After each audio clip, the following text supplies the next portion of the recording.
E aí, beleza? Aqui é o Daniel da Vegan Cheese Lover.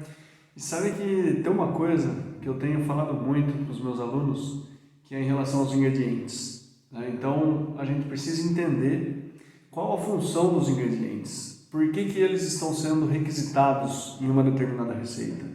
Então, muito em vista disso, eu resolvi gravar então hoje sobre o óleo de coco, né, que é um ingrediente que volta e meia aparece nas receitas e muitas vezes o óleo de coco está lá e a gente não faz ideia do porquê ele está lá, só vai e usa.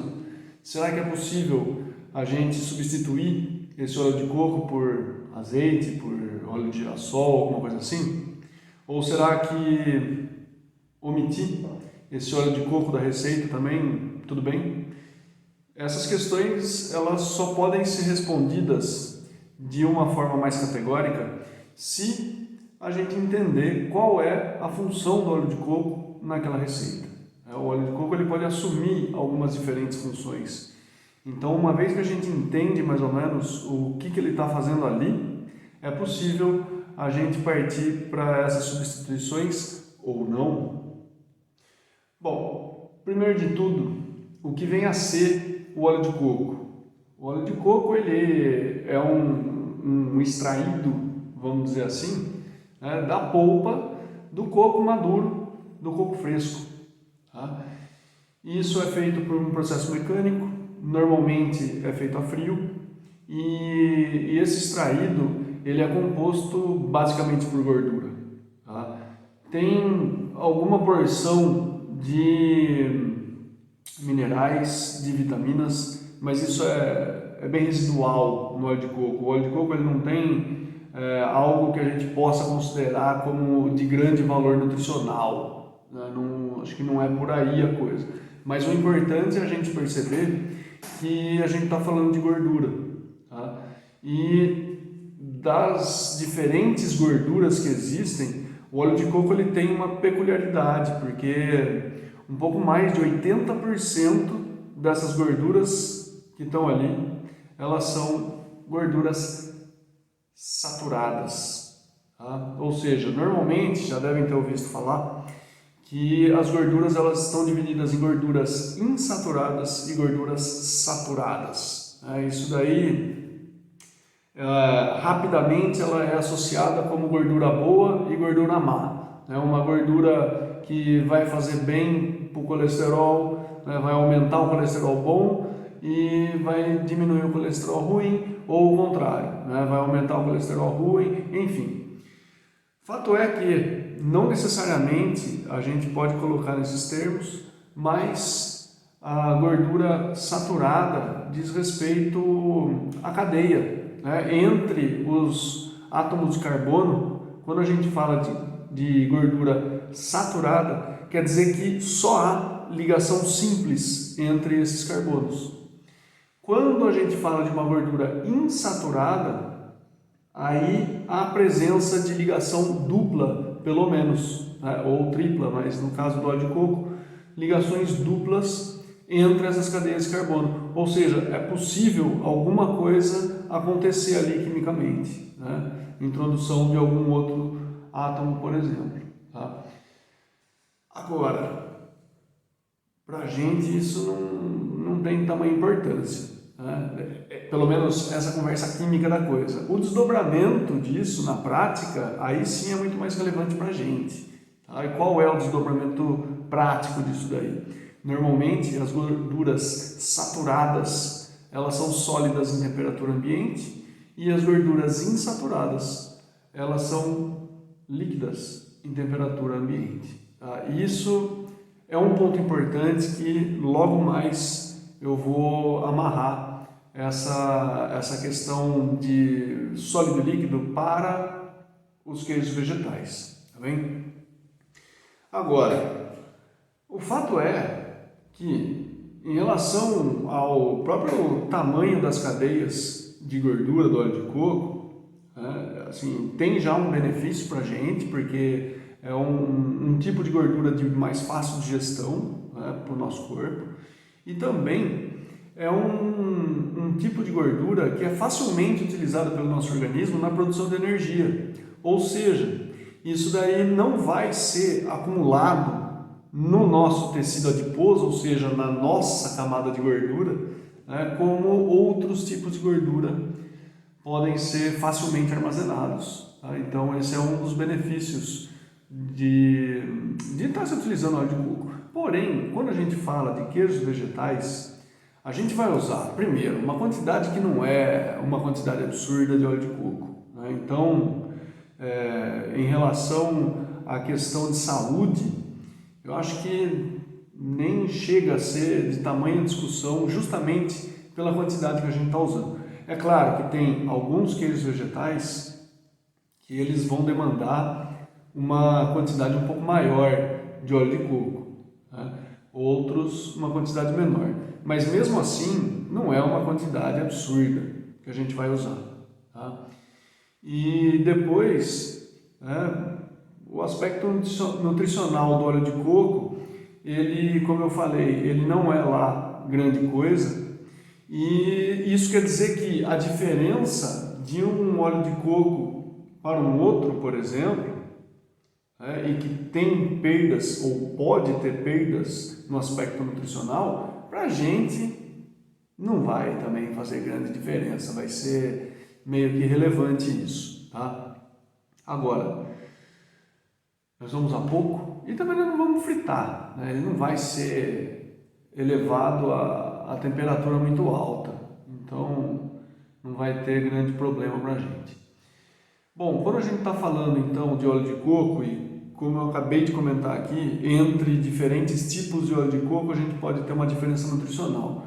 Pois bem, que tipo de óleo de coco existe e faz diferença o óleo de coco que eu vou usar ou não? De cara já digo, faz. Tá? Então, quando a gente for usar óleo de coco na receita, a gente precisa comprar o óleo de coco certo para a gente poder utilizar. Quando a gente vai para o mercado e vai ver os óleos de coco disponíveis ali, facilmente a gente encontra óleo de coco extra virgem e óleo de coco virgem. Tá? Então, primeiro vamos resolver esses dois pontos aí para depois a gente trazer um terceiro tipo, e esse sim para a gente.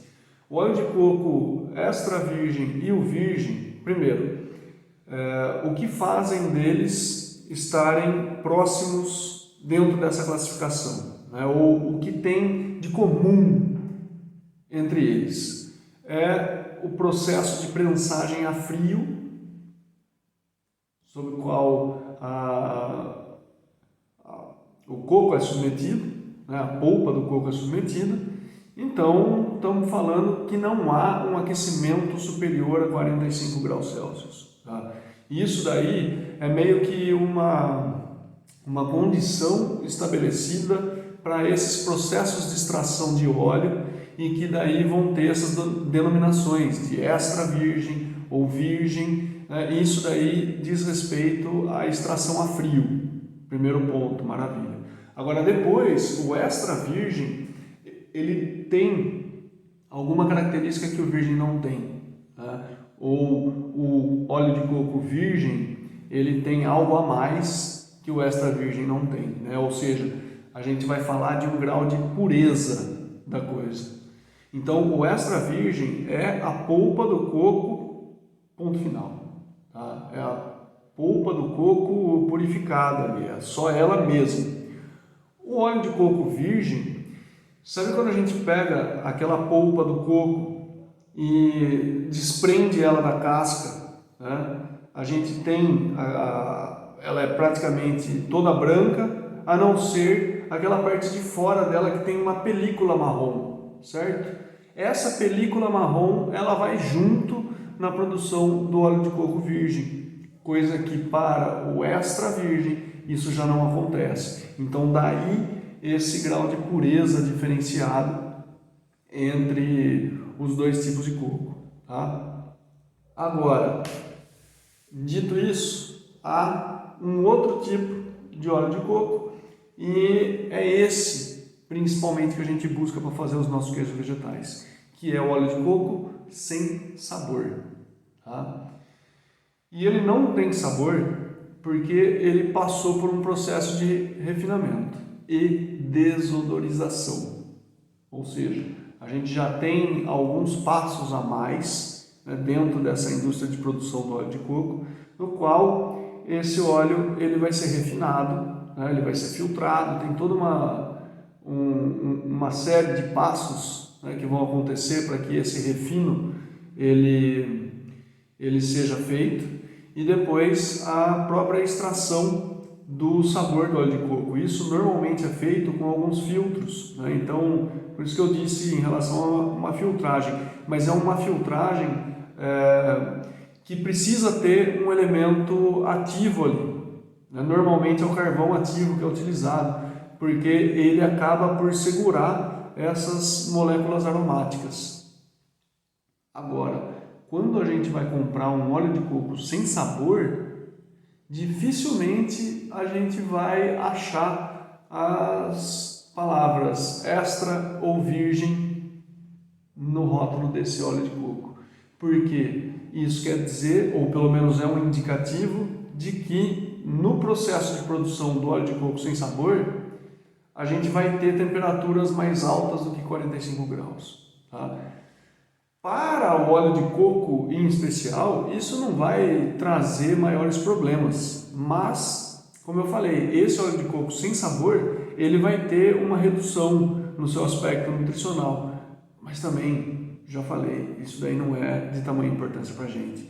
Então, tanto faz se isso carece um pouco do seu aspecto nutricional ou não e tal. De novo, a quantidade é pequena. Tá? E o aspecto nutricional não tem a maior relevância para a gente agora. Tá? Bom, dito isso, maravilha. Quando a gente vai comprar então, olha só, eu tenho um óleo de coco aqui e esse daqui ele tem uma marca aqui bio, né? Isso quer dizer que ele é biológico ou ele é orgânico. Então não teve nenhum agrotóxico, seja ele permitido ou não, né, no processo de produção dos cocos, dos quais foram extraído esse óleo aqui.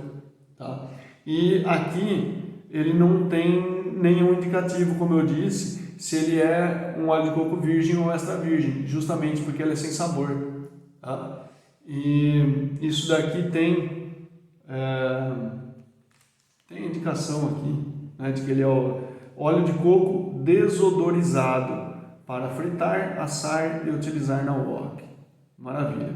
O importante aqui é o termo desodorizado, quer dizer que ele não tem aroma e ele não vai ter sabor de coco também, porque quando a gente vai usar para os queijos vegetais, a gente não quer um gosto de coco, né? Porque não vai ter muito espaço para um gosto de coco num queijo vegetal, certo? Então, por isso que a gente busca o desodorizado. Aqui é o óleo de coco culinário, vamos dizer assim, tá bem? Muito bem. Agora, por que é importante usar o óleo de coco nas receitas de queijo vegetal?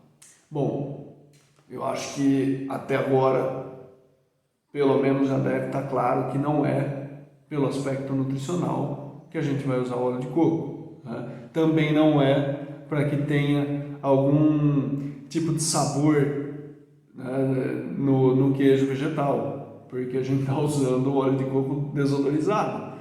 Então, por que é importante usar óleo de coco? Vai ser pela função dele. Tá? Então, qual vai ser a característica que ele vai desempenhar na receita? Isso sim é o importante para a gente agora. Tá? Então, grosso modo, a gente vai ter pelo menos 3 pontos importantes para conversar aqui em relação às características do óleo de coco, ou pelo menos os aspectos na receita que podem assumir devido a esse uso. Tá? E o primeiro aspecto é a estrutura. Então, a própria estrutura do queijo vegetal, ela pode ser dada também, ou ter na sua composição, o óleo de coco.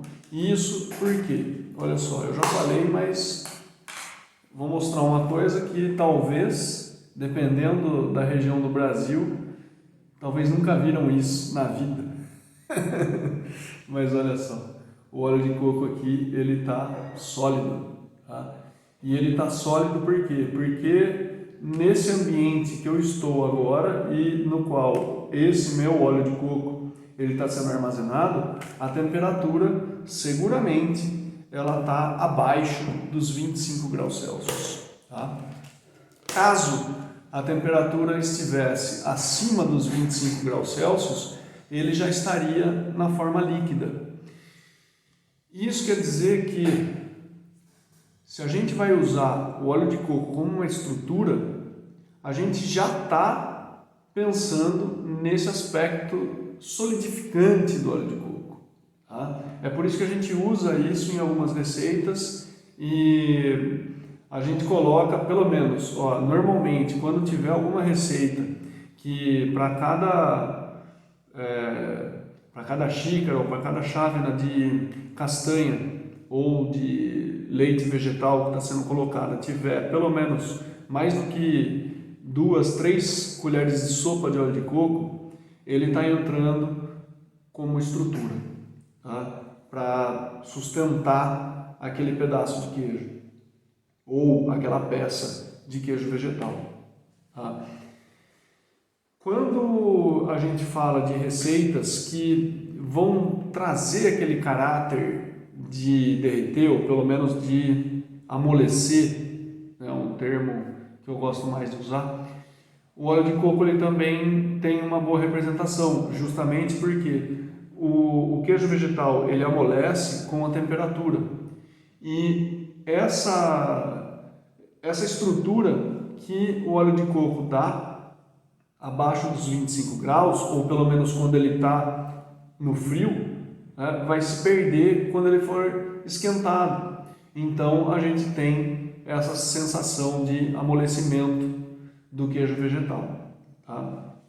Isso normalmente para queijos vegetais rápidos, né, aqueles que eles têm justamente essa função de trazer pelo menos estar presente em alguma receita para gratinar ou alguma coisa assim, né, no qual ele vai dar uma amolecida e vai receber uma tonalidade um pouco diferente por conta da temperatura de forno ou alguma coisa assim. Né?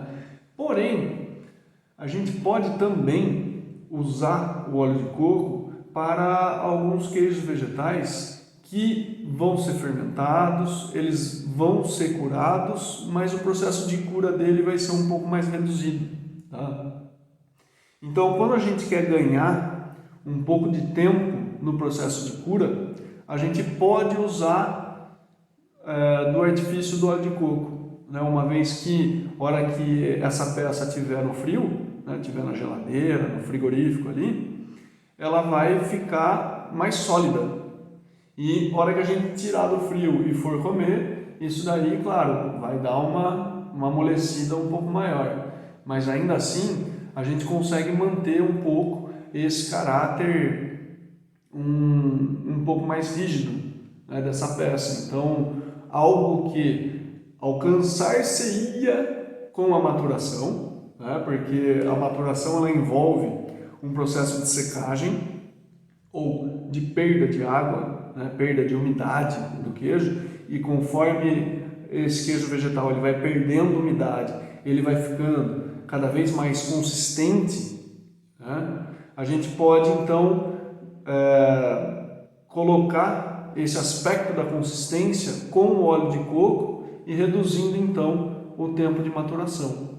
Tá? É possível isso acontecer. Vai ficar igual? Claro que não, porque são coisas diferentes, né? A gente está prescindindo de um tempo maior de cura, mas a gente está colocando o óleo de coco para que ele traga essa estrutura. Agora, isso não quer dizer que é melhor ou que é pior. Tá? A única coisa que eu quero colocar aqui é que são diferentes. Tá bem? Mesmo porque, devido a imensa diversidade de queijos que existem, porque os queijos vegetais também não podem ter uma grande diversidade, né? Então, só nessa questão de cura e uso de óleo de coco, a gente pode ter aí 2 tipos diferentes, né, de queijo vegetal, que a textura ela também vai ser diferente no fim das contas, e é justamente a textura o meu segundo ponto aqui para a função do óleo de coco. O óleo de coco ele contribui também com a textura.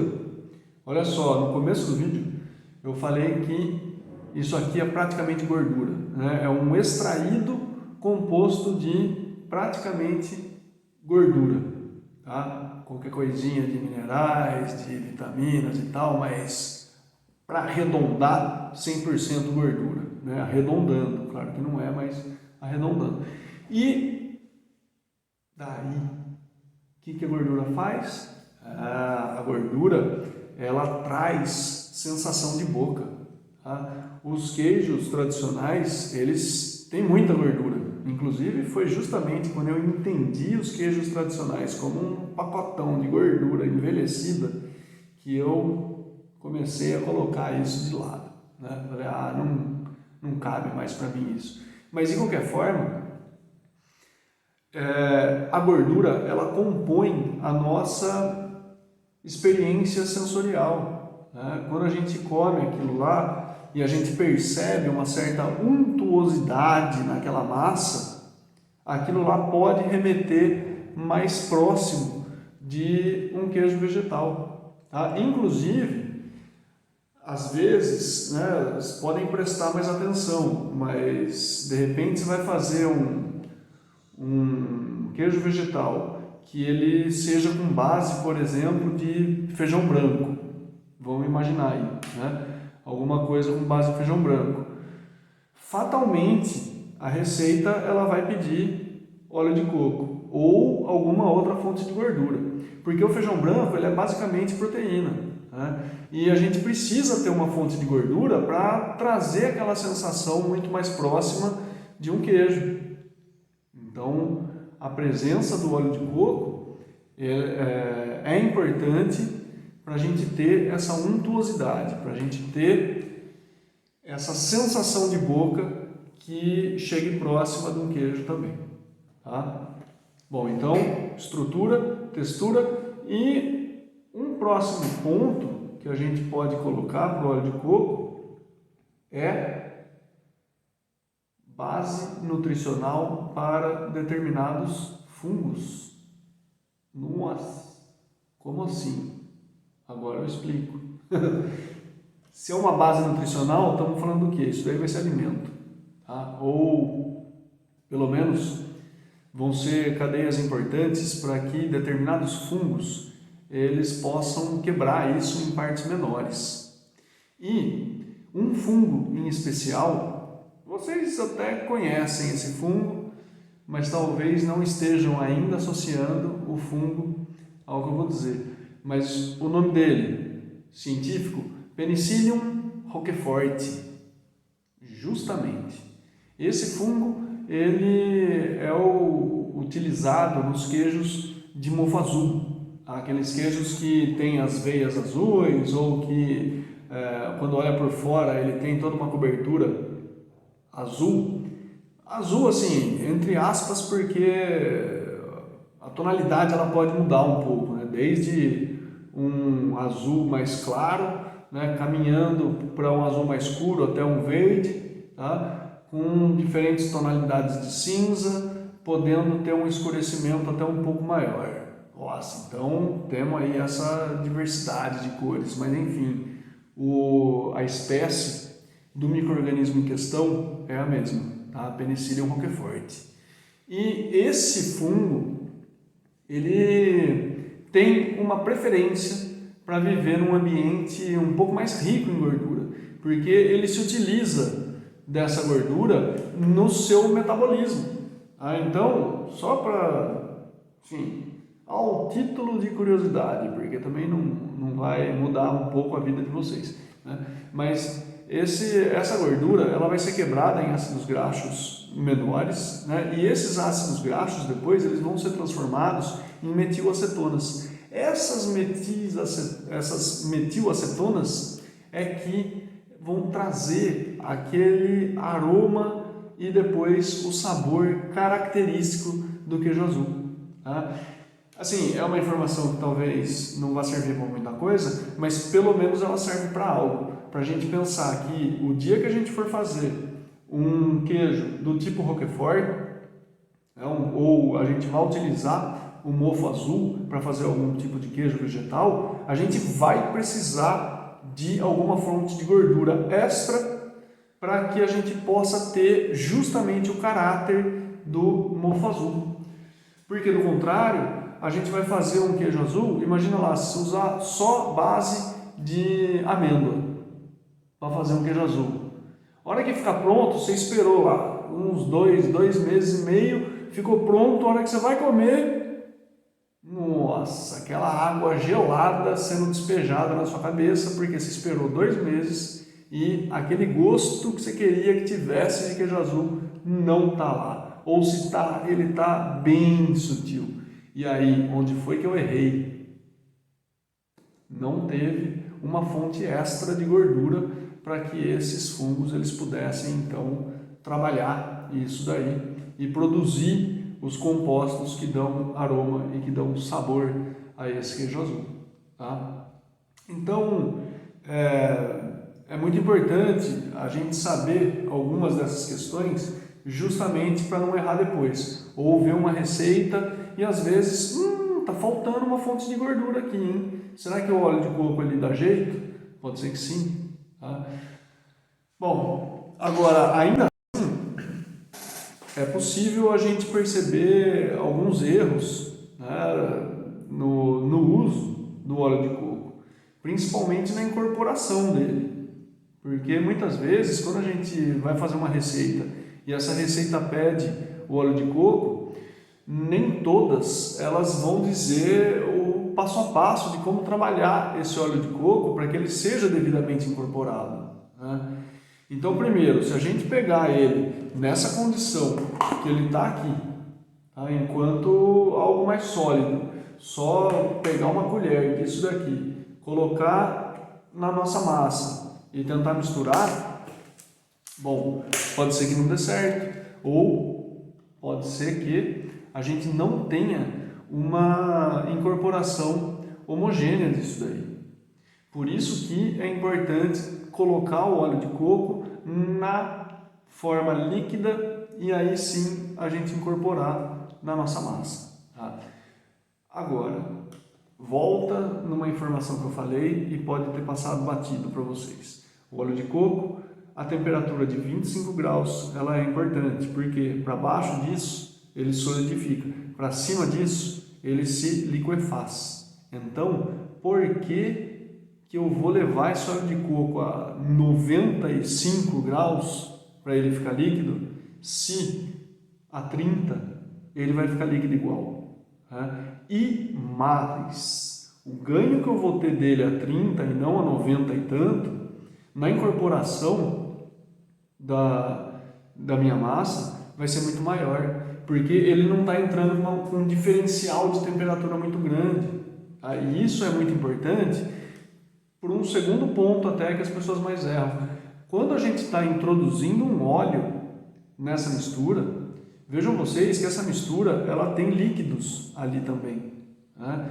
E já chegaram a colocar óleo e água junto para ver o que acontece? Justamente isso, não acontece. Né? São immiscíveis. A água, né? Ou até um leite de soja, um leite de amêndoa, alguma bebida vegetal que está sendo utilizada para fazer uma determinada receita e você vai incorporar um óleo, tem que ter muito cuidado nisso. A gente tem que ter alguns pontos de atenção, do contrário, a gente não vai fazer com que aquilo se torne uma emulsão bem feita e depois aquilo pode se quebrar um pouco mais para frente, né? E a gente não vai ter aquela estrutura que a gente buscava justamente combinando todos esses ingredientes da receita.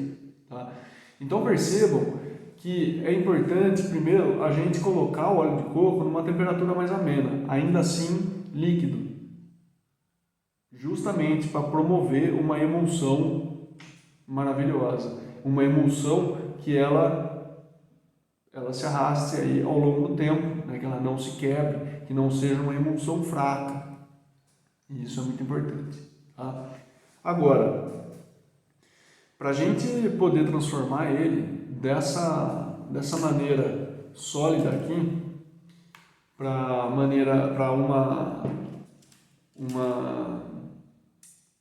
líquido, banho-maria. É importante que a gente pegue um pouco disso, coloque num refratário de vidro e leve isso em banho-maria, né? Fogo baixo, e aí a gente vai mexendo. Isso daqui, então, já faz parte de uma dica que eu deixo para vocês quando forem fazer algum queijo vegetal que leve óleo de coco. A hora que pegam a receita e vão ver todos os ingredientes que está ali, primeira coisa que vocês vão fazer é pegar o óleo de coco, colocar uma água no fogo, colocar a quantidade de óleo de coco num vidro e levar esse vidro ao banho-maria. E ficar esperto ali, né? Às vezes tira, dá uma mexida, porque normalmente a borda disso vai derreter antes, o centro vai continuar um pouco mais sólido e vai. Às vezes tira, mexe um pouco, volta ele ali no banho-maria.